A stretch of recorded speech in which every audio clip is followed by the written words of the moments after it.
السلام علیکم ورحمۃ اللہ وبرکاتہ۔ الحمد للہ رب العالمین والصلاة والسلام علی رسولہ الامین، اما بعد فاعوذ باللہ من الشیطان الرجیم، بسم اللہ الرحمن الرحیم۔ ان عدۃ الشہور عند اللہ 12 شہرا فی کتاب اللہ یوم خلق السماوات والارض منها 4 حرم، صدق اللہ العظیم۔ ماہ محرم کے متعلق چند باتیں کہ محترم بزرگ اور دوستو، محرم کا مہینہ چونکہ شروع ہو چکا ہے، جو اسلامی سال کا پہلا مہینہ ہے، اور یہ مبارک مہینہ ہے، اور اس میں 10 محرم کا دن بڑا مبارک دن ہے، اس لیے مناسب معلوم ہوتا ہے کہ اس کے بارے میں کچھ باتیں بیان کر دی جائیں، تاکہ جو باتیں یا فضیلتیں اس کے بارے میں ثابت ہے ان پر عمل ہو، اور جو باتیں لوگوں نے اپنی طرف سے بنائی ہے، ایجاد کی ہے، بدعت کی ہے، اور اپنی طرف سے گھڑ کر انہیں اختیار کیا ہوا ہے، ان سے بچا جائے، اور اگر غلطی سے ان پر عمل ہو گیا ہے تو اس پر توبہ کرے، اور آئندہ مکمل طور پر ان سب باتوں سے بچنے کی فکر کرے اور بچیں بھی۔ محرم اسلامی سال کا پہلا مہینہ ہے۔ محرم کا مہینہ اسلامی مہینوں میں پہلا مہینہ ہے، اور اسلامی سال محرم سے شروع ہوتا ہے اور ذوالحج پر ختم ہو جاتا ہے۔ سال میں 12 مہینے ہوتے ہیں، ان 12 مہینوں میں سے 4 مہینے اشہر حرم یعنی کہ محترم مہینے کہلاتے ہیں۔ یوں تو 12 کے 12 مہینے اللہ تبارک و تعالیٰ کے بنائے ہوئے ہیں۔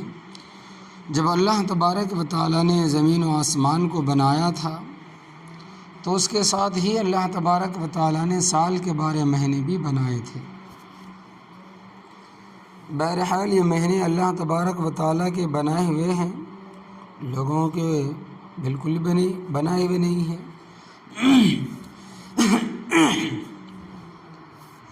اور پھر اللہ پاک نے ہی ان 4 مہینوں کو خصوصی فضیلت عطا فرمائی ہے، ان کا بہت بڑا درجہ ہے۔ 4 محترم مہینے یہ ہے، ان 4 مہینوں میں 3 مہینے تو مسلسل اور لگاتار ہے، اور وہ یہ ہے کہ ذی القعدہ، ذی الحج اور محرم۔ ایک مہینہ الگ ہے اور وہ ہے رجب المرجب۔ یہ 4 مہینے اسلامی مہینوں میں سب سے زیادہ محترم، معظم اور قابل قدر ہے۔ حضرت آدم علیہ السلام سے لے کر نبی کریم صلی اللہ علیہ وسلم کے زمانے تک آسمان سے جتنی بھی شریعتیں نازل ہوئی ہے، ہر شریعت میں اور ہر نبی کے زمانے میں ان 4 مہینوں کو محترم قرار دیا گیا ہے۔ 4 مہینوں کے محترم ہونے کا مطلب، ان کے محترم بنانے اور بتانے کا مطلب یہ ہے کہ 4 مہینوں میں زیادہ سے زیادہ اللہ تبارک و تعالیٰ کی عبادت کی جائے، اور زیادہ سے زیادہ نیک کام کیے جائیں، اور زیادہ سے زیادہ گناہوں سے بچنے کا اہتمام کیا جائے۔ یہاں تک کہ پچھلی شریعتوں کے اندر ان 4 مہینوں میں لڑنا بھی حرام تھا، جنگ و جدال، قتل و قتال، کفار سے جہاد تک ممنوع تھا۔ سال کے 8 مہینوں میں جہاد ہو سکتا تھا، لیکن ان 4 مہینوں میں کفار سے لڑنا بھی حرام اور ممنوع تھا۔ اس سے آپ اندازہ کریں کہ یہ مہینے کس قدر قابل قدر اور محترم ہیں۔ سرکار دو عالم صلی اللہ علیہ وسلم کی تشریف آوری کے بعد آپ کی شریعت میں بھی ان کا احترام باقی رہا۔ جو آیت میں نے شروع میں تلاوت کی ہے، اس میں ان کا محترم ہونا بیان کیا گیا۔ البتہ اس شریعت میں ایک حکم منسوخ ہو گیا، ختم ہو گیا، وہ یہ ہے کہ پچھلی شریعتوں کے اندر ان 4 مہینوں میں کافروں سے لڑنا حرام تھا، نبی کریم صلی اللہ علیہ وسلم کی شریعت میں حلال ہے، لیکن ان کا محترم ہونا، قابل قدر ہونا اب بھی باقی ہے، اور ان کے قابل احترام ہونے میں اس طرف اشارہ ہے کہ جو آدمی ان 4 مہینوں کے اندر نیک کاموں کی طرف خصوصی توجہ دے گا اور عبادت کی طرف خاص دھیان دے گا، اللہ تبارک و تعالیٰ کے ذکر میں لگے گا، اللہ تبارک و تعالیٰ کے ذکر میں لگے گا، گناہوں سے بچنے کا خصوصی اہتمام کرے گا، تو اللہ تبارک و تعالیٰ اس کو سال کے باقی 8 مہینوں میں بھی اس کو زیادہ سے زیادہ نیک کاموں کی توفیق ہوگی، اور زیادہ سے زیادہ وہ دین کے قریب ہوگا اور اللہ کی رضا کے کاموں میں مشغول رہے گا۔ یہ بات ہمیشہ ذہن میں رہنی چاہیے کہ جس طرح یہ ماہ عبادت کے لیے، یہ ماہ عبادت کے لیے بطور خاص ہے، اسی طرح گناہوں سے بچنے کے لیے بھی بطور خاص ہے، کیونکہ جو زمانہ محترم ہوتا ہے، عزت دار ہوتا ہے، احترام والا ہوتا ہے، یہ جو جگہ محترم ہوتی ہے وہاں جس طرح نیک کام کرنے کا ثواب زیادہ ہوتا ہے، اسی طرح گناہ کے کام کرنے کا وبال بھی زیادہ ہوتا ہے۔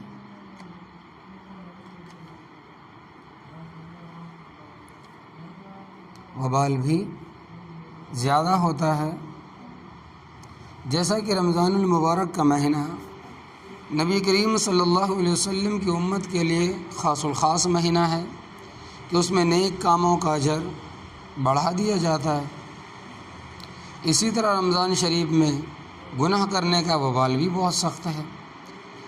جس طرح عام بازار یا گھر میں گناہ کرنا گناہ ہے، لیکن وہی گناہ اگر کوئی مسجد میں آ کر کرے تو اور زیادہ سخت ہے، وہی گناہ خانہ کعبہ میں جا کر کرے تو اس سے بھی زیادہ سخت گناہ ہے۔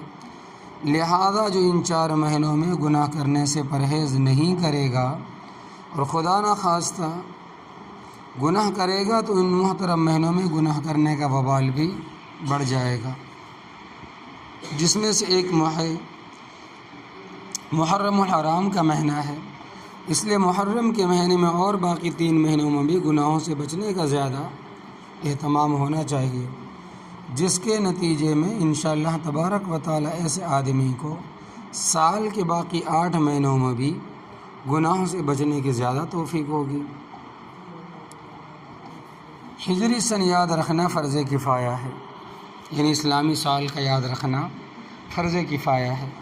ماہ محرم سے اسلامی تاریخ شروع ہوتی ہے، جس کو سن ہجری کہتے ہیں، اور مسلمانوں کے لیے اپنی اسلامی تاریخ یاد رکھنا اور اپنے عمل میں لانا فرض کفایہ ہے۔ فرض کفایہ کس کو کہتے ہیں؟ فرض کفایہ اسے کہتے ہیں کہ اگر کچھ مسلمان اس پر عمل کر لے اور کچھ عمل نہ کرے تو سب کے سب گناہ سے بچ جائیں گے، لیکن جو عمل کرنے والے ہیں وہ عمل نہ کرنے والوں سے بہتر ہے۔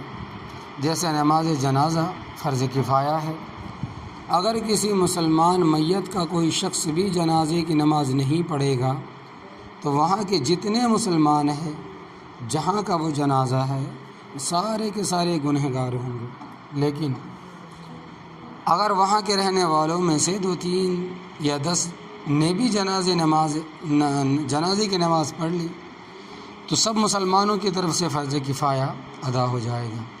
لیکن جن 2 3 یا 10 افراد نے جنازے کی نماز پڑھی ہے ان کا نماز جنازہ پڑھنا بہتر ہے بنسبت ان لوگوں کے جنہوں نے نہیں پڑھی۔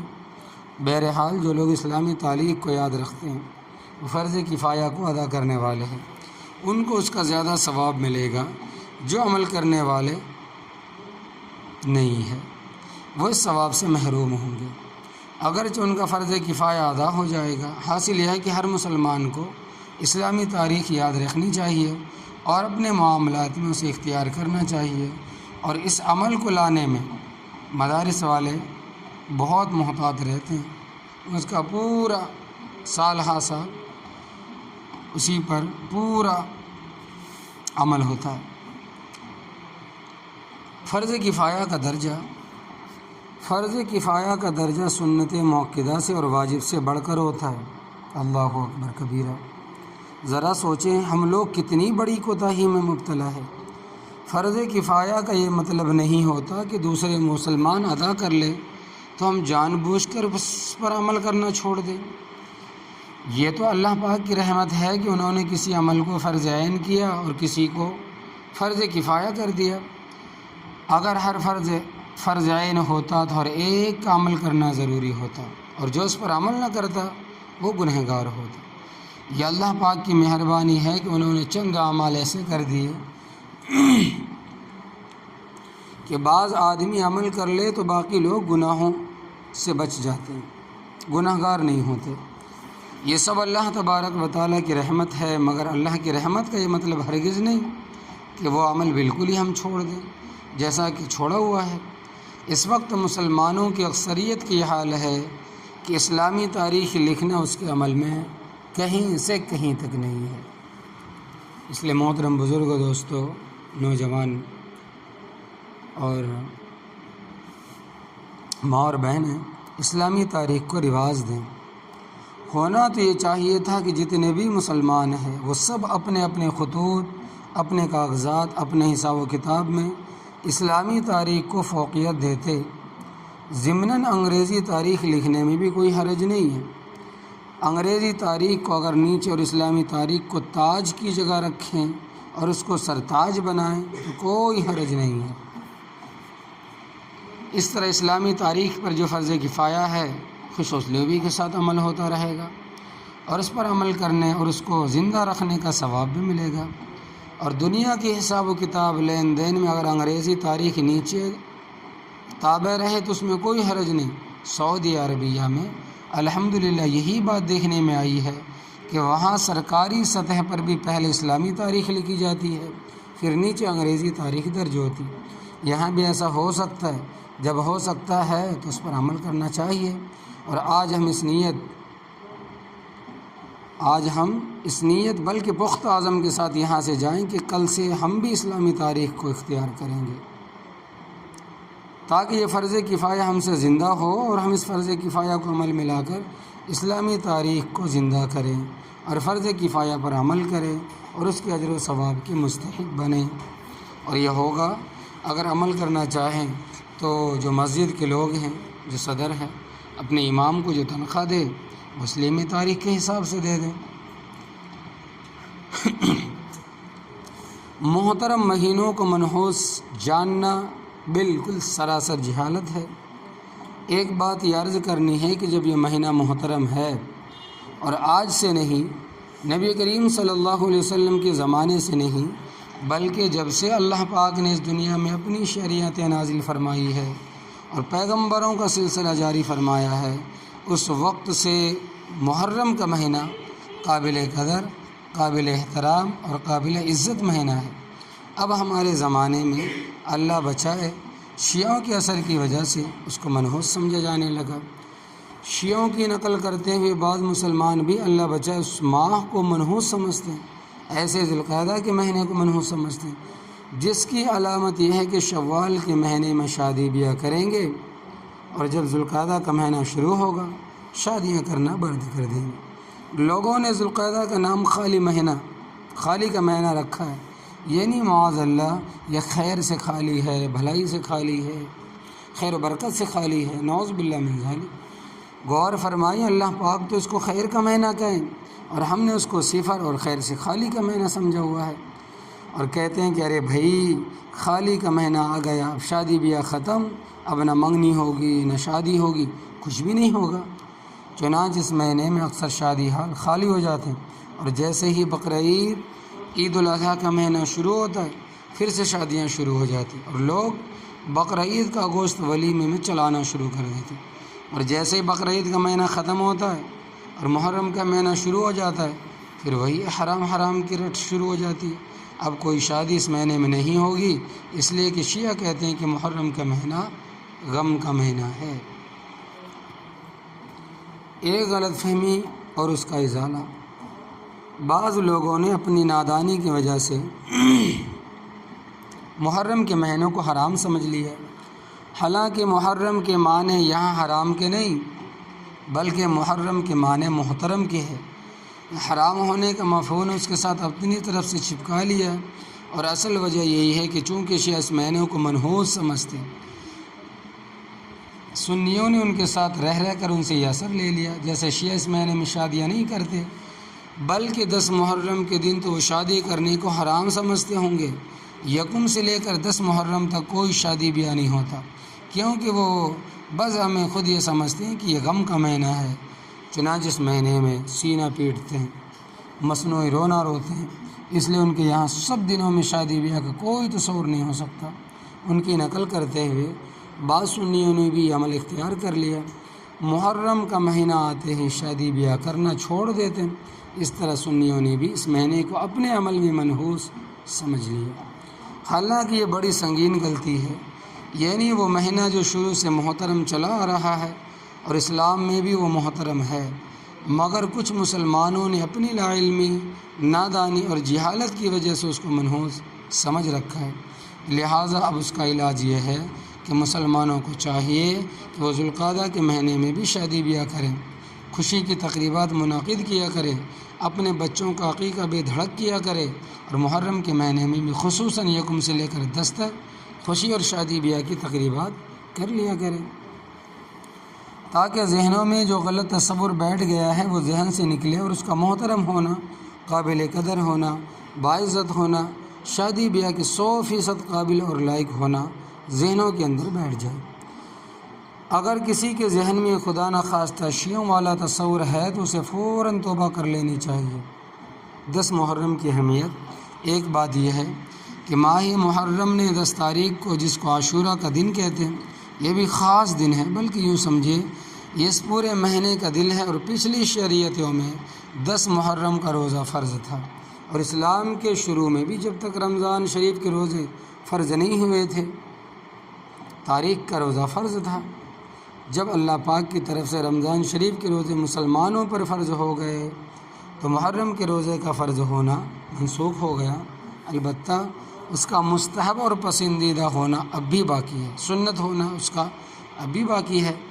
چنانچہ حدیث شریف میں حضرت جابر ابن سمرہ رضی اللہ تعالیٰ عنہ سے روایت ہے، فرماتے ہیں کہ کان رسول اللہ یأمرنا بصیام یوم عاشورہ،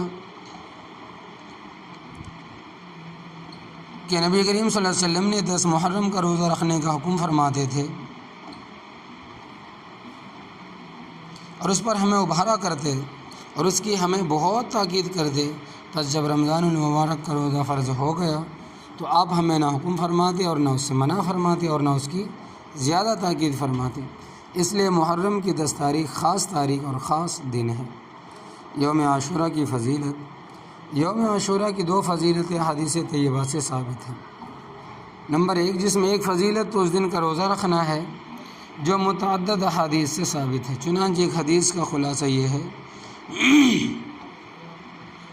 کہ جو شخص عاشورہ کا دن روزہ رکھے گا، مجھے اللہ تبارک و تعالیٰ کی رحمت سے امید ہے کہ اللہ پاک اس کے گزشتہ 1 سال کے گناہ معاف فرما دیں گے۔ اور ایک حدیث میں حضرت ابن عباس رضی اللہ تعالیٰ عنہما سے مروی ہے کہ نبی کریم صلی اللہ علیہ وسلم جب مدینہ تشریف لائے تو آپ نے یہودیوں کو 10 محرم کا روزہ رکھتے ہوئے پایا۔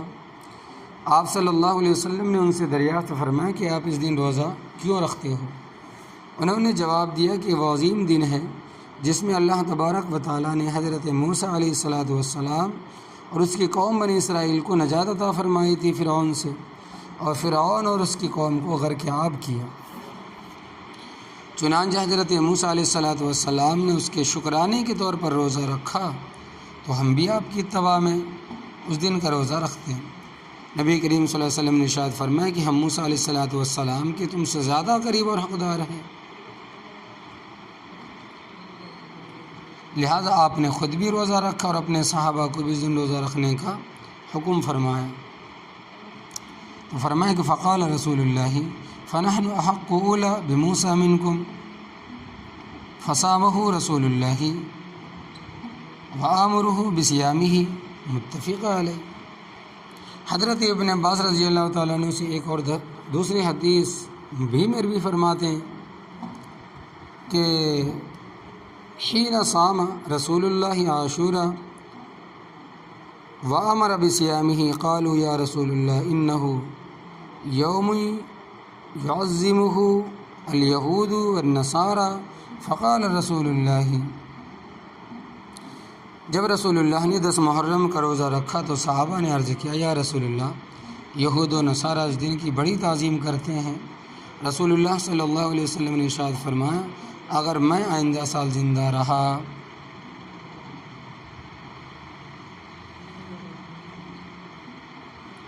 اگر میں آئندہ سال تک زندہ رہا تو 10ویں کے ساتھ 9 محرم کا روزہ بھی رکھوں گا۔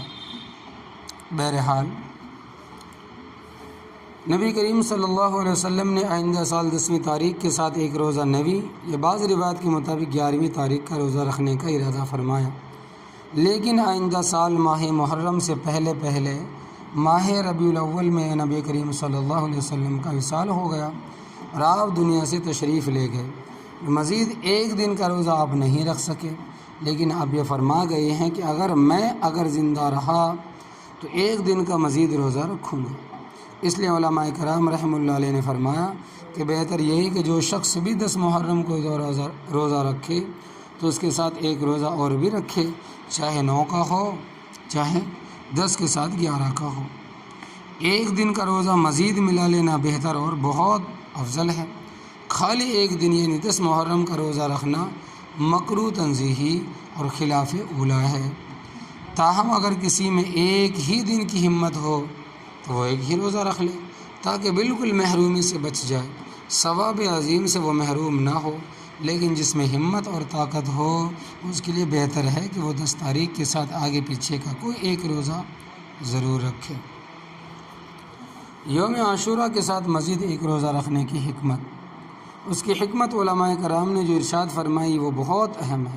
توجہ سے سنیے کہ نبی کریم صلی اللہ علیہ وسلم نے عبادت کے اندر بھی غیر مسلموں کی مشابہت کو گوارا نہیں کیا، کیونکہ یہودی 10 تاریخ کا روزہ رکھتے تھے اور ایک ہی دن کا روزہ رکھتے تھے۔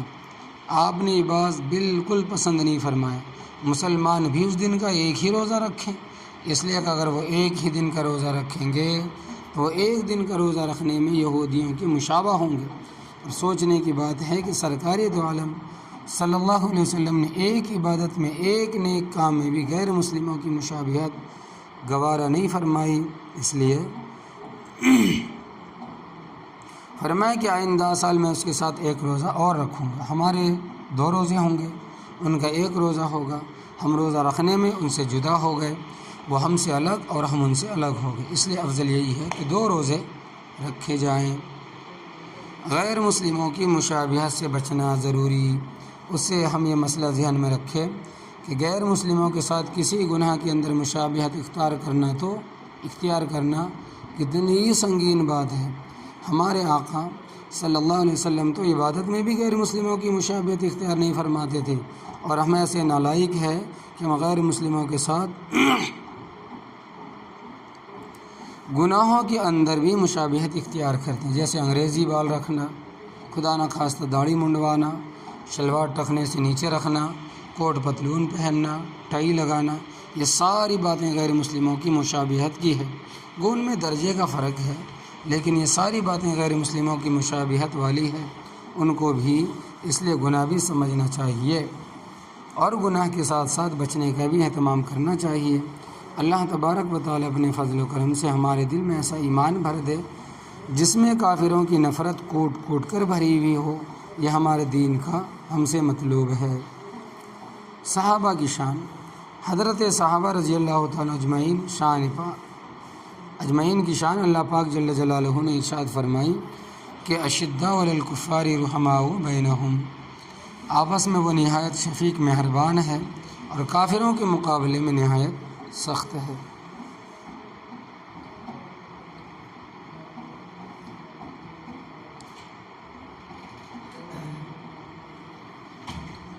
اشداء علی الکفار رحماء بینہم کہ آپس میں وہ نہایت شفیق مہربان اور کافروں کے مقابلے میں نہایت سخت ہے۔ تو فرمایا کہ یعنی کافروں کے مقابلے میں ننگی تلوار ہے، ننگی تلوار بننا دل میں سخت نفرت کا تقاضا کرتا ہے۔ کافروں کے اعمال، ان کے کردار، ان کے طور طریق سے مومن کے دل میں سخت نفرت ہونی چاہیے۔ اللہ پاک اس کو اپنی رحمت سے ہمارے دلوں میں پیدا فرمائیں، آمین۔ فی الحال یہ مطلوبہ نفرت ہمارے دل میں ہے نہیں، اگر یہ نفرت ہمارے دل میں ہوتی تو ہمارے وجود میں ان کی کوئی مشابہت نہ ہوتی۔ عام طور پر جس کے دل میں کسی کی محبت ہوتی ہے تو وہ اس کی مشابہت اختیار کرتا ہے، اور جس سے نفرت ہوتی ہے کبھی اس کی مشابہت اختیار نہیں کرتا۔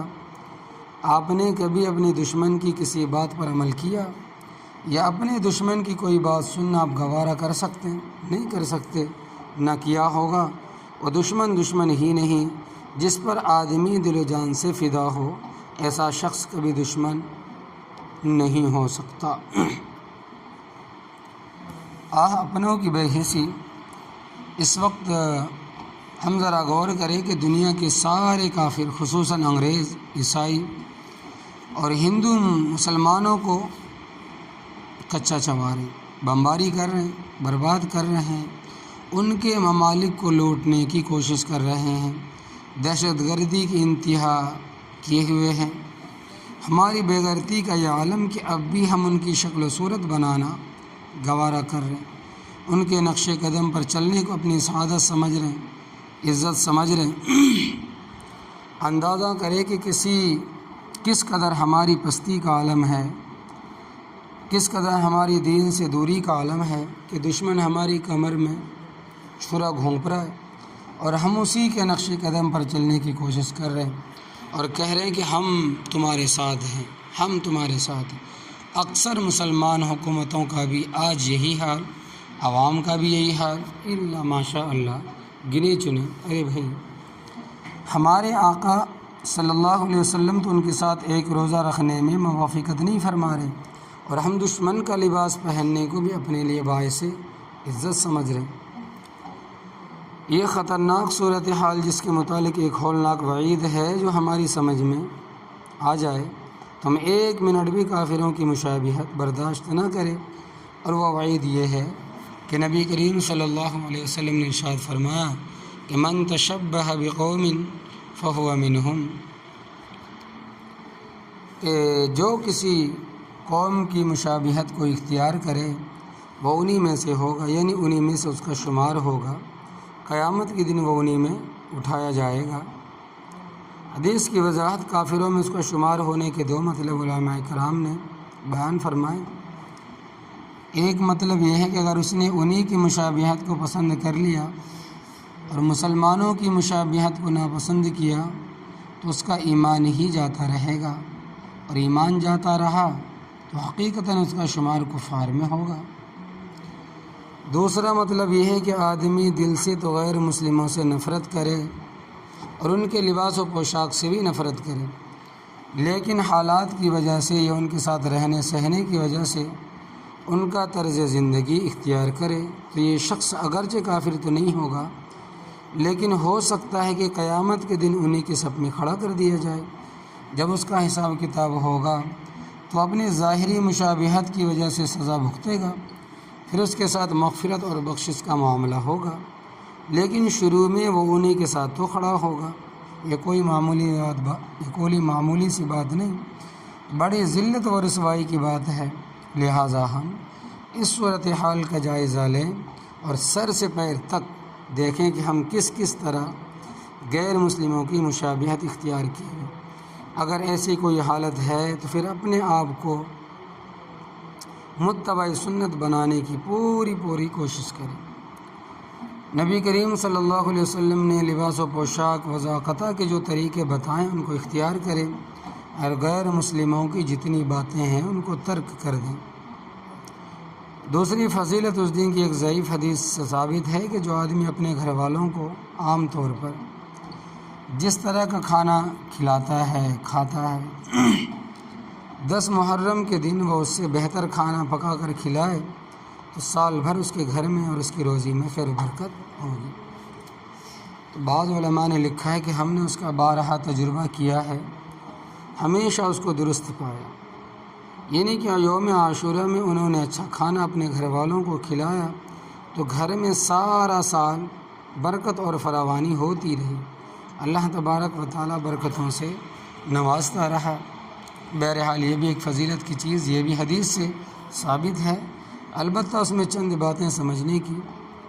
پہلی تو یہ ہے کہ یہ کوئی ضروری نہیں کہ آدمی کے پاس پیسے ہو یا نہ ہو وہ اپنے گھر والوں کے لیے اچھے کھانے کا انتظام کرے، یہ ایک فضیلت ہے، کوئی آدمی اس پر عمل کر لے تو موجب فضیلت ہے، عمل نہ کرے تو کوئی گناہ نہیں۔ اور دوسری بات یہ ہے کہ اس دن کے لیے کوئی خاص کھانا مخصوص نہیں ہے، ہر آدمی اپنی طبیعت اور حیثیت کے مطابق بہتر سے بہتر کوئی کھانا اپنے گھر والوں کو بنوا سکتا ہے، بنا سکتا ہے، تو اچھی بات ہے۔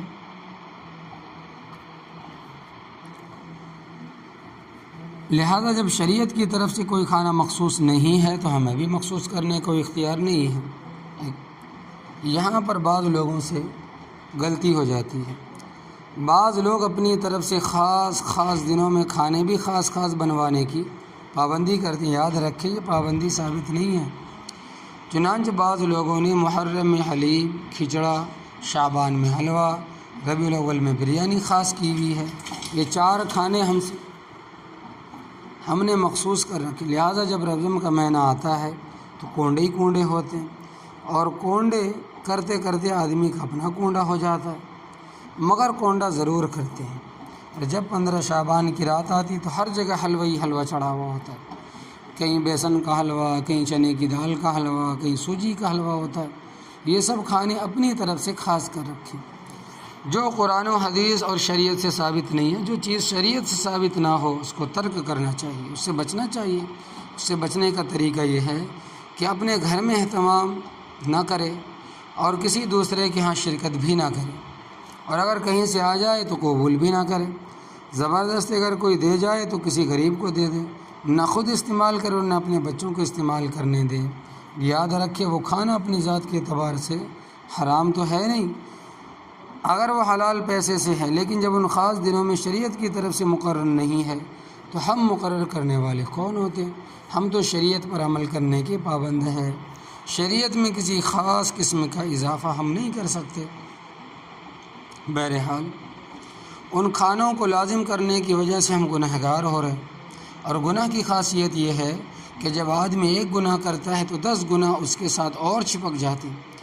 جس طرح نیکی نیکیوں کو کھینچتی ہے، اسی طرح گناہ گناہوں کو کھینچتے ہیں۔ یہ تجربہ کی بات ہے، جب آدمی گناہ کرتا ہے تو بعض مرتبہ وہ ایک گناہ کے لیے 10 گناہ اور کر لیتا ہے۔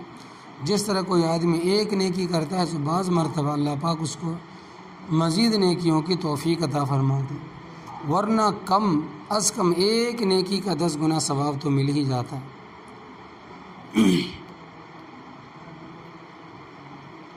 ثواب تو مل ہی جاتا ہے۔ حلیم کھچڑے میں بھی یہی بات ہے، اس میں بھی درج ذیل کئی مفاسد پائے جاتے ہیں۔ پہلی بات تو یہ ہے کہ یہ ثابت نہیں، اس کو اپنی طرف سے گھڑ لیا گیا، پھر پابندی کے ساتھ اس کو کرنے کا گناہ علیحدہ ہے۔ نمبر 3، اس گناہ کے اندر لوگوں کو دعوت دینے کا گناہ الگ اور مستقل ہے۔ نمبر 4، اس کام کے لیے لوگوں کو مجبور کرنے کا گناہ الگ۔ نمبر 5، نیز اس کے لیے بعض مقامات پر چندہ کیا جاتا ہے، چندہ بھی جبری ہوتا ہے، جبری چندہ حرام ہے۔ نمبر 6، عام طور پر یہ کھانے جبری چندے سے پکتے ہیں، پھر وہ عموماً گھروں میں نہیں پکتے بلکہ گلیوں میں پکائے جاتے ہیں، جس سے باہر آنے جانے والوں کو تکلیف ہوتی ہے۔ نیز چونکہ یہ کھانا 10 محرم کو پکتا ہے، اس لیے ساری رات پکایا جاتا ہے۔ گلیوں میں رات بھر شور و شغب ہوتا ہے، جس کی وجہ سے گھر میں نہ کوئی سو سکتا ہے، نہ کوئی کھا سکتا ہے، نہ کوئی پڑھ سکتا ہے، نہ کوئی ذکر کر سکتا ہے، نہ کوئی عبادت کر سکتا ہے۔ اسی طرح اگر کوئی مریض ہے تو وہ بھی رات بھر مصیبت میں مبتلا رہتا ہے۔ الغرض ہر آدمی مصیبت اور تکلیف میں ہوتا ہے، اور مسلمان کو تکلیف دینا حرام ہے۔ نمبر 7، اس کے علاوہ رات بھر ہزار وولٹ کے بلب روشن ہوتے ہیں، اور کنڈیاں لگا کر چوری کی بجلی استعمال کی جاتی ہے، یہ بھی بڑا سخت گناہ ہے۔ بہرحال یہ سب گناہ محرم کے مہینے میں ہوتے ہیں، اور ایک گناہ کی وجہ سے یہ سب گناہ ہوتے ہیں۔ اگر پہلا گناہ کھانوں کی مخصوص دیگیں چڑھانا نہ ہوتا تو شاید بقیہ گناہ بھی نہ ہوتے۔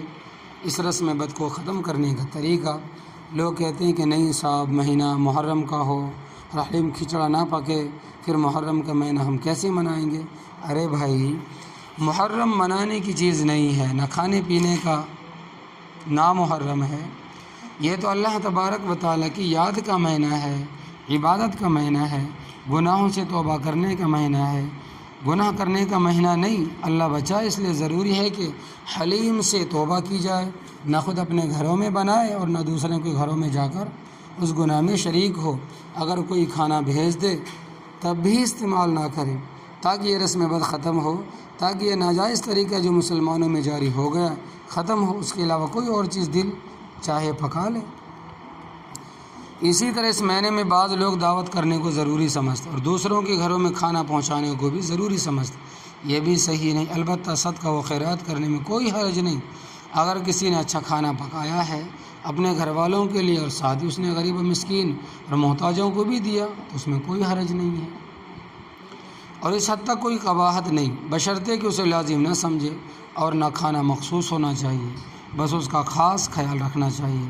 اوپر شروع میں اس مہینے سے متعلق حدیث کے حوالے سے جو چند فضیلتیں ذکر کی گئی ہے وہ تو ثابت ہے۔ اس کے علاوہ جو کچھ اس مہینے کے اندر ہوتا ہے عموماً شیعہ لوگ انہیں کرتے ہیں، ان سے بہت زیادہ بچنے کی ضرورت ہے۔ اس لیے میں عرض کر رہا ہوں کہ ہمارے کچھ سنی بھائی بھی اس ماہ میں آدھے شیعہ بن جاتے ہیں۔ مثلاً بعض سنی ایسے جو شیعہ نہیں ہیں مگر وہ بھی تعزیہ اور علم بناتے ہیں، سواری نکالتے ہیں، وہ بھی دلدل بناتے ہیں، وہ بھی تعزیہ نکالتے ہیں، اور کچھ نہیں تو جہاں یہ کام ہو رہا ہوگا وہاں ضرور جائیں گے۔ عورتیں اور بچے تو کیا بوڑھے تک دیکھنے جاتے ہیں۔ گلی میں سے اکثر تعزیہ گزرتا ہے، سارے محلے کی عورتیں اوپر اور بچے نیچے سب دیکھنے میں مشغول ہوتے ہیں۔ بھائی جس چیز کا بنانا گناہ ہے دیکھنا بھی تو گناہ ہے، اس کے اندر شریک ہونا بھی تو گناہ ہے۔ یہاں پر بھی وہی مشابہت کی بات ہے، ہم نے ان کاموں میں شرکت کر کے خود ان جیسا اور ان کے مشابہہ بنا لیا۔ دوسرے کہ کسی گروہ میں شریک ہو کر اس کی تعداد بڑھانے سے آدمی انہی میں شمار ہوتا ہے۔ حدیث پاک میں ہے کہ من کسر سواد قوم فہو منہم، کہ جس نے کسی قوم کی تعداد میں اضافہ کر دیا تو وہ بھی انہی میں شمار ہوگا۔ لہٰذا جو لوگ تعزیہ دیکھنے جاتے ہیں، سواری دیکھنے جاتے ہیں، دلدل دیکھنے جاتے ہیں، پنجہ دیکھنے جاتے ہیں، ان کی محفل سماع یا محفل عزہ میں جاتے ہیں اور مرثیہ سنتے یا پڑھتے ہیں اور ان کے دلدل یہ علم صدا دیکھتے ہیں، یہ تعزیہ دیکھتے ہیں، تو اس حدیث کی روح سے اس کا شمار بھی انہی لوگوں میں ہوگا۔ یہ بھی گنہگار ہے، وہ بھی گنہگار ہوں گے، کیونکہ یہ سارے کام گناہ کے ہیں۔ اس لیے بھائی اس تاریخ میں اور اس کے علاوہ آگے پیچھے بھی ان سب گناہوں سے اپنے آپ کو بچانے کا خصوصی اہتمام کرنا چاہیے، اپنے بچوں کو بھی ان گناہوں سے بچائے۔ ٹی وی منکرات و فحش کا مجموعہ ہے۔ محرم کی 10ویں تاریخ کو سرکاری چھٹی ہوتی ہے، گھر میں رہتے ہیں، لیکن گھر میں تعزیہ دیکھنے کا ایک راستہ اور ہے، وہ ہے ٹی وی، کہ باہر جا کر نہیں دیکھ رہے تو گھر میں بیٹھے دیکھ رہے ہیں۔ ٹی وی چل رہی ہے، اس میں پورا حیدرآباد، پورا انڈیا، پورا عراق، کولکتہ، ممبئی اور اس کا MA، پورا جو ہیوی روڈ ہے وہ نظر آ رہا ہے، سارے تعزیے نظر آ رہے ہیں۔ باہر نکل کر دیکھنے سے تو ایک دو ہی تعزیے نظر آ رہے تھے، معلوم ہوا کہ ٹی وی پر تو سب کے سب نظر آ رہے ہیں۔ لہٰذا معاملہ اس سے بھی زیادہ بدتر ہو گیا، کیونکہ گناہ کی چیز کھا چھپ کر دیکھیں، اعلانیہ دیکھیں، براہ راست دیکھیں، بلا واسطہ دیکھیں، بالواسطہ دیکھیں، گناہ تو گناہ ہی ہے۔ لہذا جب گناہ ہے تو پھر ٹی وی پر اس کا دیکھنا بھی تو گناہ ہے۔ جیسے گھر سے باہر نکل کر اصلی تعزیہ کو دیکھنا گناہ، ایسے ہی ٹی وی پر دیکھنا بھی گناہ، اس لیے ان سب سے بچنا چاہیے۔ غلط عقیدے سے سبیلیں لگانا ایک اور چیز ہے، ایک اور گناہ جو اس مہینے میں ہوتا ہے، اللہ بچائے، وہ سبیلوں کا سلسلہ۔ اصل میں تو یہ کام شیعہ لوگ کرتے ہیں، اپنے مسلک کے مطابق کرتے ہیں، جس میں اس کا خاص عقیدہ پایا جاتا ہے۔ وہ یہ ہے کہ حضرت حسین رضی اللہ تعالیٰ عنہ پیاس سے شہید ہوئے تھے، مخالفین نے انہیں پانی نہیں پینے دیا تھا، لہذا سبیلیں لگائی جائے اور پانی پلایا جائے، ان کی پیاس بجھے۔ یہ بھی بنیاد اور من گھڑت عقیدہ ہے، کیونکہ اس میں دو باتیں غلط۔ 1400 سال گزر گئے اور ہر سال اتنی سبیلیں لگ رہی، تو کیا ابھی تک ان کی پیاس نہیں بجھی؟ نمبر 2، کیا دنیا کا پانی وہاں عالم برزخ میں پہنچتا ہے جو ان کی پیاس بجھنے کا ذریعہ ہے؟ دنیا و آخرت سے مختلف ایک الگ عالم ہے، یہاں کا پانی یہاں کا پیاس بجھانے کے لیے ہے، عالم برزخ اس دنیا سے بالکل الگ جہان اور علیحدہ دنیا ہے۔ یہاں کی کوئی چیز وہاں نہیں پہنچتی، یہاں کھاؤ اور عالم برزخ میں کھانا پہنچ جائے، اسی طرح یہاں پانی پیو اور عالم برزخ میں پہنچ جائے، ایسا نہیں ہوتا، یہ غلط عقیدہ ہے۔ یہاں کی کوئی چیز وہاں نہیں پہنچتی، جیسے وہاں کی کوئی چیز یہاں نہیں پہنچتی، جیسے یہاں کی چیز جنت میں نہیں جا سکتی، اسی طرح جنت کی چیزیں یہاں نہیں آتی۔ عالم آخرت الگ، عالم دنیا الگ، اور ان دونوں کے درمیان الگ جہاں ہے جسے عالم برزخ کہا جاتا ہے۔ ایک عالم کی چیز دوسرے عالم میں منتقل نہیں ہوتی۔ مثلاً خدا نہ خواستہ قبر میں کسی کو عذاب ہو رہا اور اس کو وہاں پیاس لگے، یہاں سے خدا نہ اور یہاں سے اس کو پسماندگان کتنا ہی ٹنوں ٹن وزن پانی خیرات کر دے، اگر وہ میت خدا نہ خواستہ غیر مسلم ہے تو ٹنوں پانی خیرات کرنے سے رتی برابر بھی اس کی پیاس نہیں بجھے گی۔ اگر وہ مسلمان ہے تو بھی پانی وہاں نہیں پہنچے گا۔ ہاں، دنیا میں کیے گئے نیک اعمال کا ثواب وہاں پہنچ سکتا ہے، اور ثواب پہنچانا اور چیز ہے، لیکن یہ تصور سرے سے ہی غلط کہ یہاں کی عام چیزیں وہاں پہنچ جائے، یہ بات عقل، نقل اور شریعت کے بھی خلاف ہے، چونکہ سرے سے یہ بات بنیاد ہی غلط ہے۔ اس لیے عقیدہ بھی غلط اور اس کی بنیاد پر یہ سبیلیں لگانا بھی صحیح نہیں۔ جب صحیح نہیں تو مسلمانوں کو اس سے بچنا چاہیے۔ مسلمانوں کے لیے راہ عمل، مسلمانوں کو کیا کرنا چاہیے؟ انہیں چاہیے کہ حتی الوسع جتنا مال بآسانی اللہ کے راستے میں صدقہ و خیرات کر سکیں چپکے سے کر لیں۔ جس کو اللہ تبارک و تعالیٰ اس کی توفیق دے وہ اپنے حلال مال سے خاموشی کے ساتھ اللہ کے راستے میں خرچ کر دے، یہ نیت کر لے یا اللہ اس کا ثواب فلاں کو پہنچے، حضرت حسین رضی اللہ تعالیٰ عنہ کے خاندان اور دیگر مسلمانوں کو پہنچے۔ پھر چاہے اس کے لیے آپ پیسے خیرات کریں یا کپڑے خیرات کریں، بلا شبہ ان کا ثواب ان تک پہنچ جائے گا۔ ثواب پہنچانا بالکل برحق ہے، بالکل بجا ہے۔ اہل سنت والجماعت کا یہی عقیدہ ہے کہ زندہ اور مردہ دونوں کو ایصال ثواب کیا جا سکتا ہے، لیکن اس کے لیے رواجی طور طریقوں سے بچنا چاہیے۔ اسی طرح لوگوں نے ایصال ثواب کے لیے اپنی طرف سے جو نئے طریقے ایجاد کر رکھے ان سے بھی بچنا بے حد ضروری ہے۔ ایصال ثواب نیکی کا ہوتا ہے، گناہ کا نہیں۔ یہ بات اچھی طرح ذہن نشین کر لینی چاہیے کہ ایصال ثواب کا ہوتا ہے، ایصال ثواب کا ہوتا ہے، گناہ کا نہیں ہوتا۔ بہرحال جتنے ناجائز کام شیعوں کی طرف سے ہوتے ہیں سارے کام گناہ ہیں، ان سے اپنے آپ کو اور اپنے بچوں کو بچانا چاہیے۔ اللہ پاک ہم سب کو راہ سنت پر چلنے کی توفیق عطا فرمائے اور تمام رسومات بدعات سے، ناجائز اور خلاف شرع کاموں سے پرہیز کرنے کی توفیق عطا فرمائے۔ آمین۔ وآخر دعوانا ان الحمد للہ رب العالمین۔